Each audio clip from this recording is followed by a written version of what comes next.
Hello everybody and welcome back to World of Warships Legends. My name is Spartan Elite 43 and tonight I bring you WisKy, but make it a double. Today I'm actually joined by my friend Mod Squad Rin.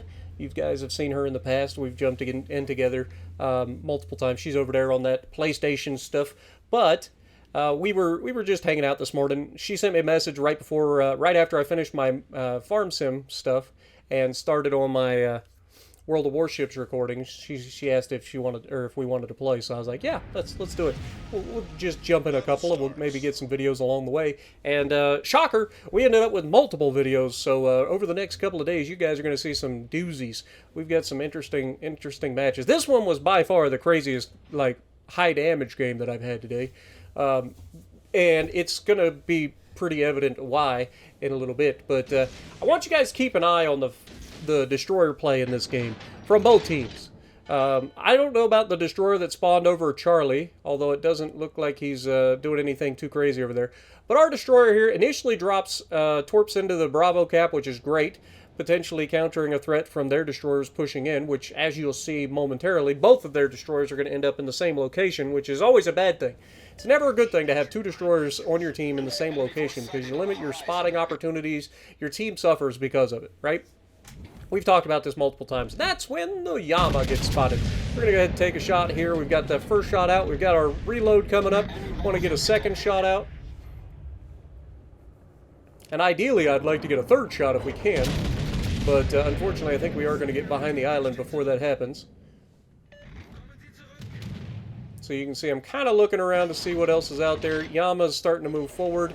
And yeah, just unfortunately, by the time we get a chance to shoot him again, he's going to be going behind an island. We're behind an island, so we can't really take that extra shot.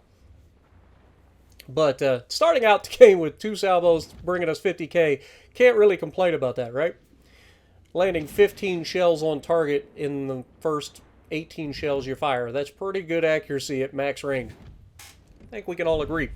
But, of course, we're running Takanashi Hoshino. It's not a full accuracy build or anything like that. This ship is accurate enough, and building into the really super fast reload, as well as having the ability to have more heals, and on top of that, having fully packed so that we get all of our consumables and stuff back faster, which adds to our infinite reload booster coming back faster if we can keep teammates near us.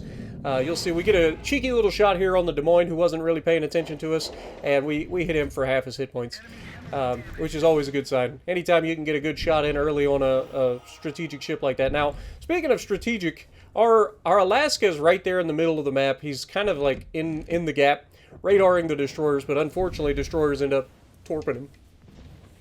You'll see Rin's going to hang back into the middle for a good while of this match. And then initially I was about to go wide, but I figured the Yama has doubled back and started going back towards the middle, so there's no need for me to go out wide. There's nothing out there.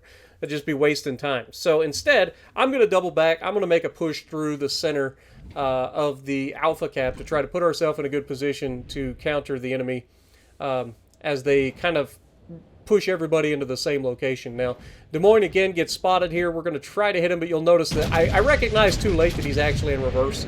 We are going to get a couple of shells on target, but could have had a much better result here. That one's on me. Should have paid attention. I was trying to hurry the shot a little bit too much, I think. But we still get a couple of pins on him. But overall, not that great. But we are going to get this big beast of a ship turned around in time to avoid the island, and we're going to start slipping in towards that middle. You can see Marceau starting to get chipped away. I will say this, I'm already sick and tired of Marceau. I'm not going to lie. That ship is so goddamn annoying to fight against. Like, for real, for real. But you'll see I'm kind of looking both ways. I'm looking at Aki, I'm looking at Wisconsin. I'm hesitant to fire my guns right away because there's some other ships out here, but you can see everybody on the left side of the map is abandoning that side for one reason or another. There's just a cruiser over there. That cruiser ends up being a goddamn Worcester. But for whatever reason, our team is just like, yeah, we're running away from it. 3 battleships over there. One of them is Rin. Rin, again, is staying in the center of the map trying to do her part. I'm not saying anything about her, but the other two, one of them's dead. The other one is now broadside and starting to run to the back corner of the map for whatever reason. But enemy Wisconsin gets spotted here, and you're going to see I'm going to go ahead and try to reload boost this guy's broadside. And we've got a pretty decent look, but he is slightly angled here. And then we're just going to get the RNG of nightmares. Watch these shells that just do nothing. We hit our reload booster. Our cruiser goes down, and I'm the one spotting him. So because I went behind the island, he goes dark, and then I just wasted my reload booster, unfortunately. But the good news is we will get our reload back relatively quickly here, which is going to allow us to smash this Des Moines again. So knowing that he's angled a little bit, we aim a little bit higher. I know I overmatch his bow, but I don't want to take a chance of hitting that belt. Just want to get as much damage on him as possible.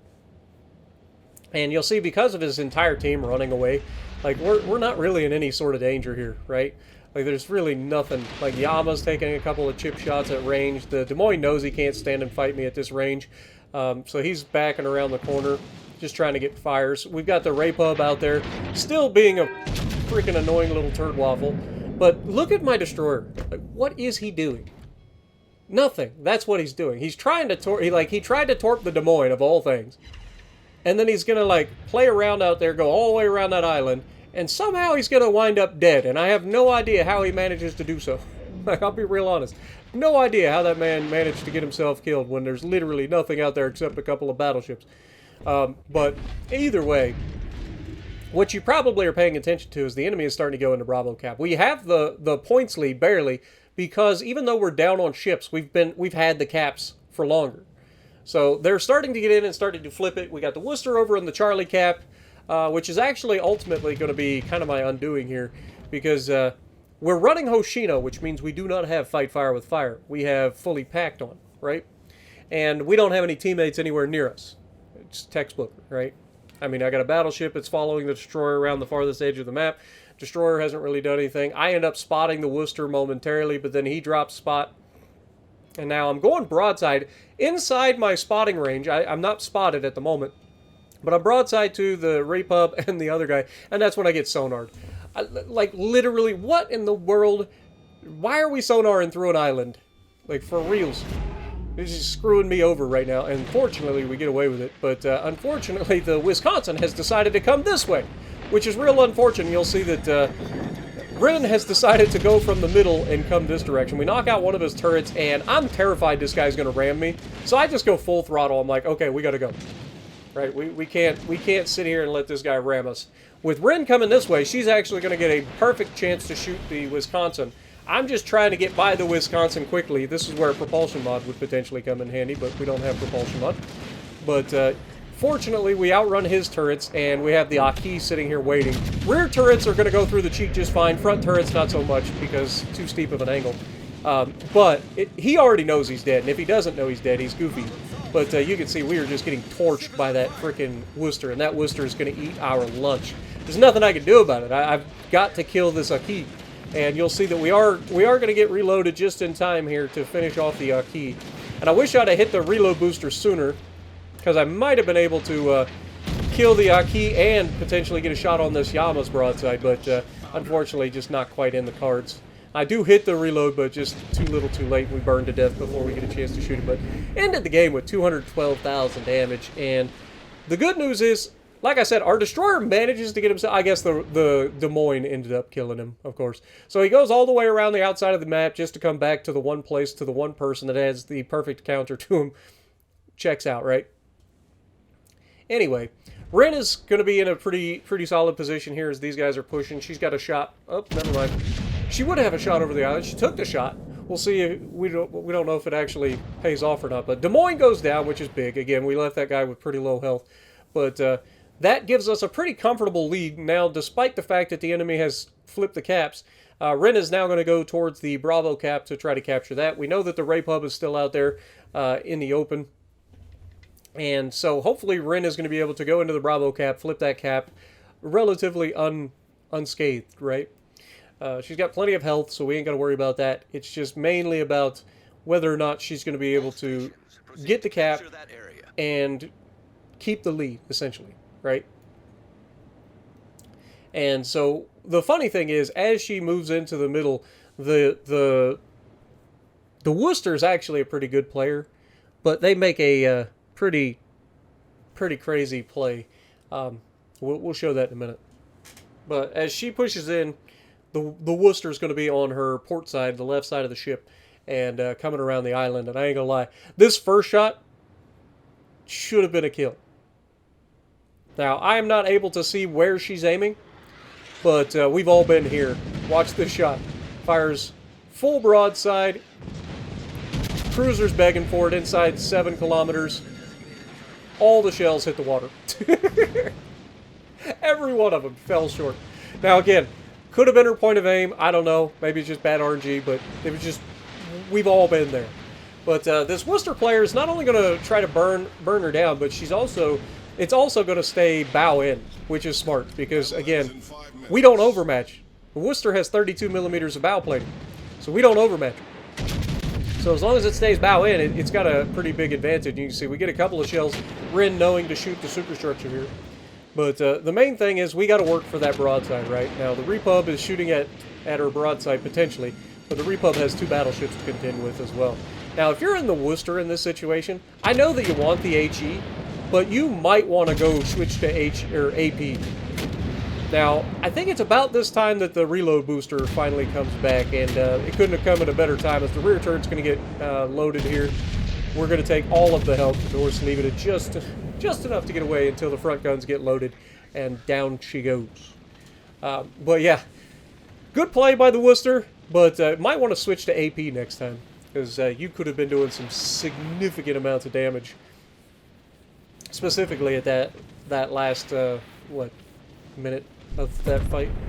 But either way, Incomparable is pushing out. It's already launched his torpedoes. The Repub is not going to recognize that until it's too late.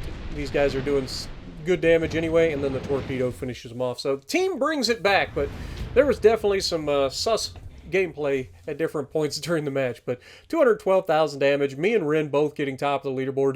2,700 each. So pretty solid. Both of us had a dev strike. Both of us had high cows, I think. Solid overall team effort in the WisKys.